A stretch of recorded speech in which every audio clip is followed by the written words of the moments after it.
going to be Sven Botman's partner, and it shouldn't be rushed for, you know, a quick deal at the end of a window. This has got to be done properly, a la Botman, Tonali, Bruno, one of them deals. Because the next time we sign a centre-half, it's Sven Botman's partner for the next 5 to 10 years. So it's got to be done properly. You've got a very good track record of talking our transfers into fruition. So centre-half, who would you like to see at Newcastle? Probably, I've always said Gonzalo Inacio, but he is a left-sided centre-back.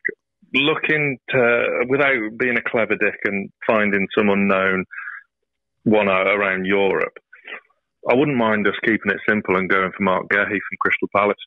Okay. I think that's an option. There are a few others around Europe. As I say, my main one is Inacio from Sporting, but like I say, he's more of a left-sided one. But yeah, I'd keep it simple. Keep it simple, stupid. And Mark Guéhi for me is high on my list. Fair enough. You heard it first from Sam. I imagine we'll probably sign him within the next 6 to 12 months then. Get your bets in.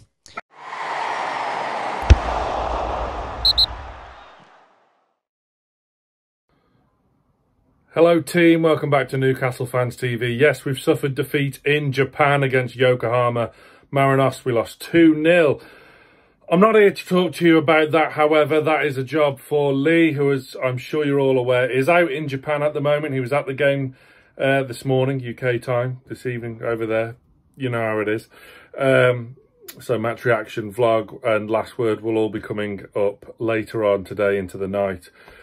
From Lee, as I say, out there in Japan. I'm here to talk to you about the big news that broke yesterday, and that news is that Newcastle are in talks with Crystal Palace over the signing of England international centre-half Mark Guéhi.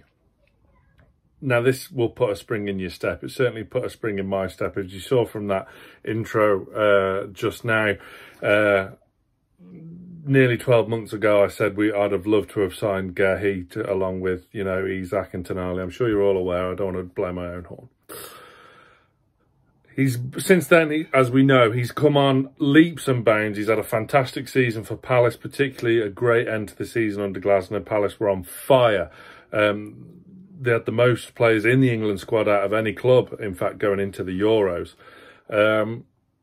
First choice centre-back with Harry Maguire's injury. And even if Harry Maguire wasn't injured, you'd like to think most managers, maybe not Gareth Southgate, but most managers would have had Guéhi ahead of Maguire anyway. He's a much, much better centre-half. 24 years of age. This will be, if it happens, trying to keep my feet on the ground at the moment, if it happens, this will be your long-term partner for Sven Botman at the heart of the Newcastle United defence. Fabian Schär is the wrong side of 30, as we all know. We all still love Fab, of course we do. But yeah, this will be the long-term. It's going to cost a pretty penny. Palace value him at around £70 million. And Paul Mitchell is having his work cut out to get this deal done. As I say, it's not over the line yet. They are just in early preliminary talks. But yeah, time will tell. Fantastic player, and one to really get excited about.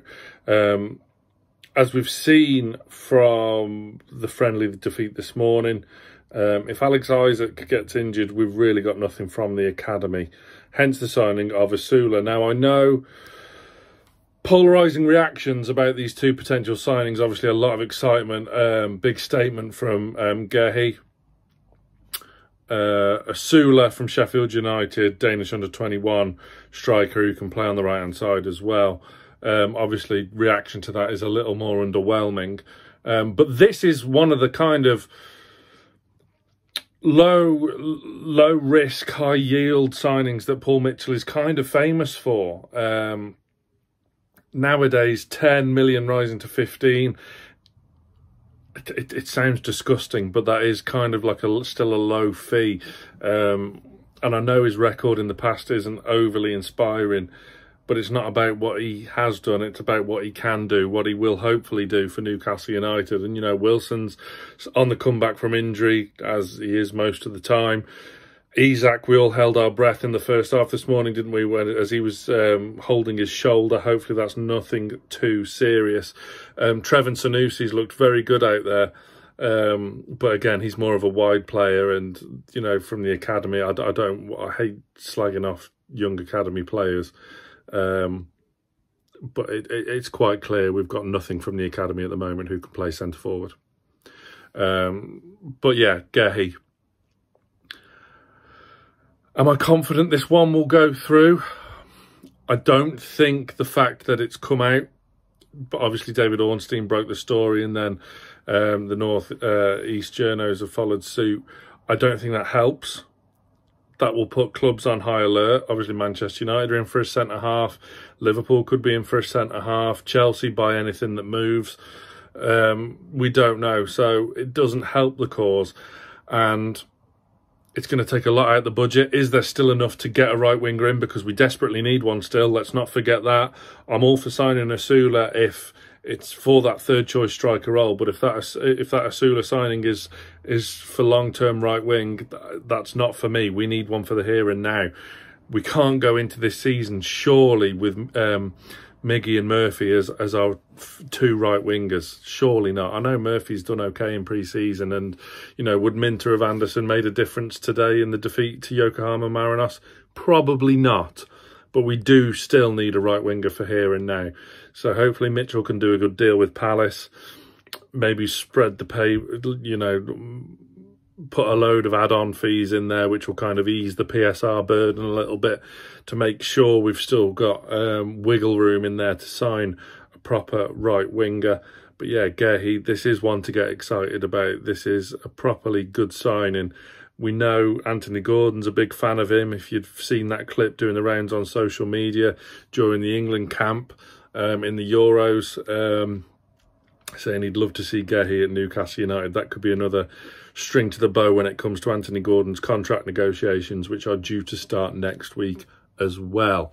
So that's it from me. Let me know what you think in the comments about the potential signings of Gehi, Asula as well, and who we want at right wing as well. Plenty more coming up today on the channel, as I say, from Japan. Lee is over there for us, so stay tuned to Newcastle Fans TV.